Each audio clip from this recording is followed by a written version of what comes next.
up, gamers? This week on Movie Snobs, we will be investigating the 2015 film Steve Jobs to get an inside look at one of the most transformative figures of the 21st century. Spoilers.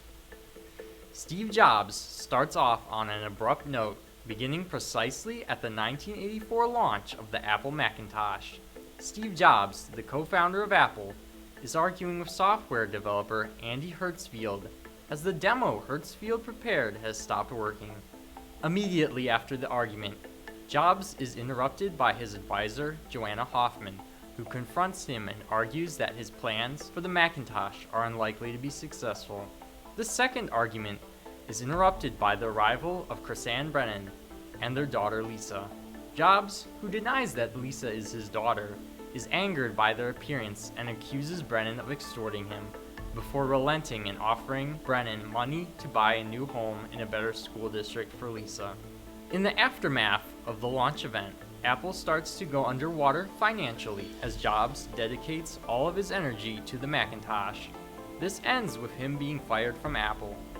Undeterred, Jobs founds a new company, Next, and prepares a launch event. Before the event, Jobs enjoys a meeting with his daughter Lisa, but is soon confronted by his former co-worker Steve Wozniak.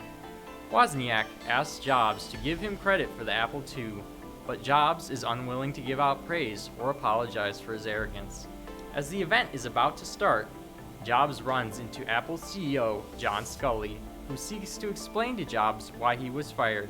However, Jobs refuses this explanation and restates his conviction in the Macintosh system.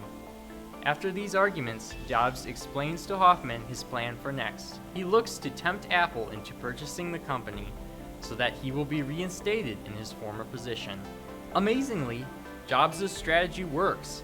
He retakes his place at Apple, and the film picks up with his launch of the iMac. The iMac, which is great for editing, is set to take the world by storm. However, Jobs is delayed by another argument with Hoffman. Hoffman is disturbed by Jobs' estrangement of his now adult daughter. Jobs ignores her and refuses to resolve the dispute until he is confronted by Hertzfeld, who reveals that he has given Lisa money for college in Jobs' absence. Jobs then races across the building to find Lisa, but runs into Wozniak, who still craves recognition for his work on the Apple II. Wozniak begs Jobs to acknowledge him, but Jobs holds firm and denies the importance of the Apple II. Wozniak then insults Jobs before leaving. Jobs finds his daughter, and she confronts him for abandoning her. Initially, Jobs argues with Lisa before he breaks down and apologizes for his absence. Jobs then returns to close out the film by introducing the iMac. The iMac, for Jobs, represents the completion of his life goal. That is, to bring about the end of the computer as a productive mechanism and to transform it into a cultural object. For Jobs, the aesthetic takes precedence over the functional. In fact, Jobs designs the functionality of his devices around the constraints of his aesthetic aspirations.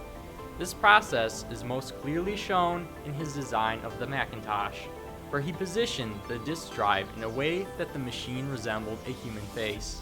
Similarly, Jobs' refusal to acknowledge Wozniak stems from his belief that the Apple II was overcomplicated and inelegant. More specifically, it had 8 expansion slots instead of 2. In practical terms, this meant that there were a wide variety of third-party expansion cards developed for the Apple II, leading to radically different user experiences. This reality conflicted with Jobs' conception of Apple as a homogeneous cultural icon, and ultimately led to his departure from Apple. However, through sheer determination, Jobs was able to return to Apple and fulfill his desire to transform the world's experience of technology. Though personally destructive, Jobs' stubbornness had won him a final victory. Taking this into consideration, Jobs' concluding apology to his daughter did not form an act of surrender, but rather an acknowledgement that his years of struggle had finally reached a conclusion. The iMac, with its unitary body and invisible software environment, took the computer out of the physical and brought it into the symbolic. Overall, I greatly enjoyed the film Steve Jobs. The humor was well thought out and engaging. The arguments that occurred were explosive and moved the film forward.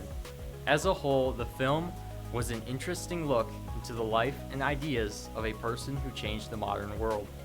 I would recommend Steve Jobs to anyone who is interested in computers and computer history. This has been Luke Hanna, reminding you to tweet at ZTV Goofing Off using hashtag Movie Snobs.